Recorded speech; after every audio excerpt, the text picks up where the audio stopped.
तिहार गई, सज गेलै चिन्हवार गे ना। मिथिला में त बियाह सा भारी विध व्यवहार गई, सज गेलै चिन्हवार गे ना। सावन मास नेलै बड़ पैघ तिहार गई, सज गेलै चिन्हवार गे ना।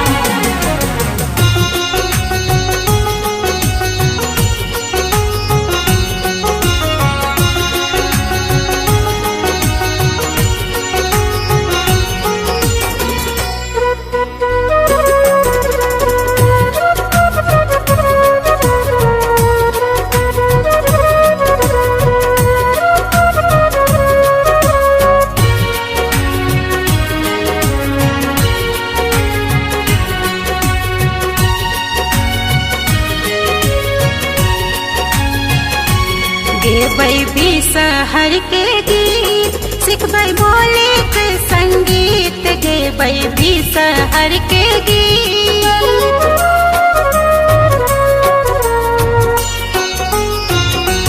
गेबै बिषहर के गीत, सिखबै बोले के संगीत, बहतै कथा पिहानिक, बहतै कथा पिहानिक, सौंसे सरस रस धार गई, सज गेलै चिन्हवार गे ना।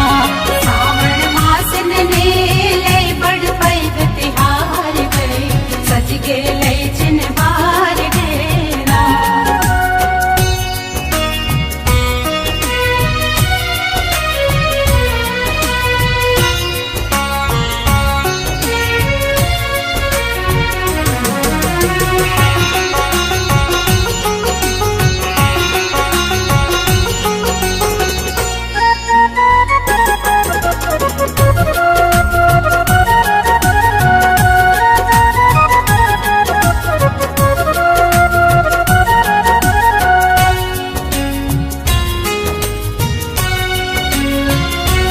डाला ले आचल मंदिर, फूल ओढ़ेल भेलो अधीर, डाला ले आचल मंदिर।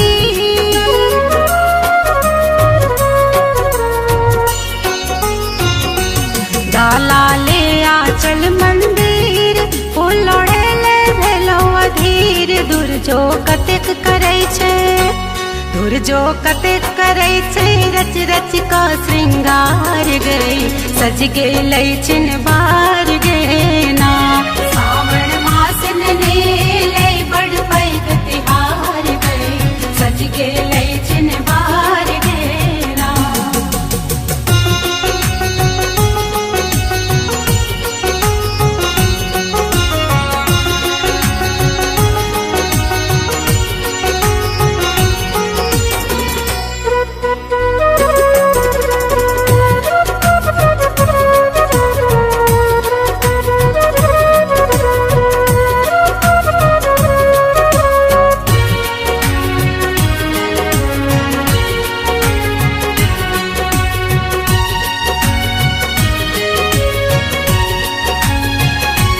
खाजा लड्डू मूंगबा पेड़ा, दही चूड़ा पाकल केरा, खाजा लड्डू मूंगबा पेड़ा।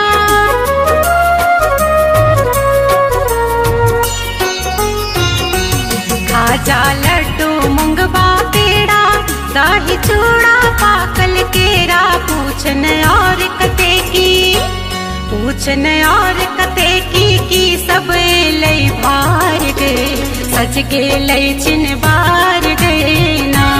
सावन मास नेलै बड़ पैघ तिहार गई, सज गेलै चिन्हवार गे ना।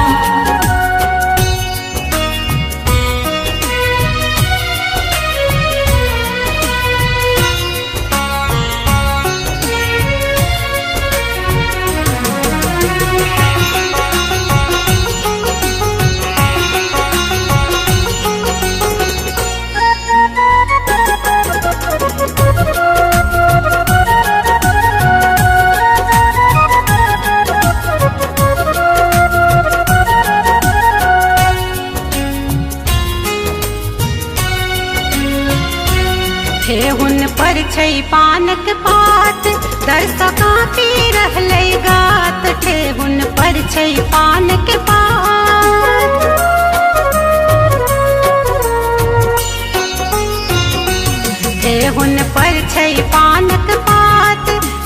कापी रहले गात बरछै कनिया के।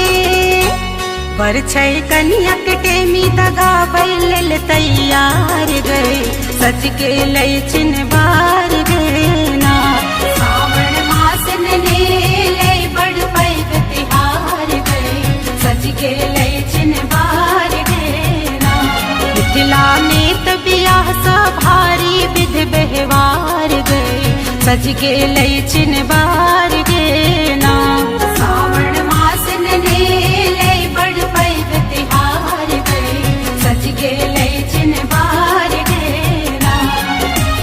सज के लै चिन्हबार गेना, सज के लै चिन्हबार गेना।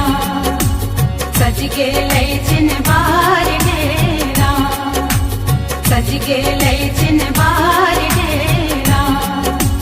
सज के लै चिन्हबार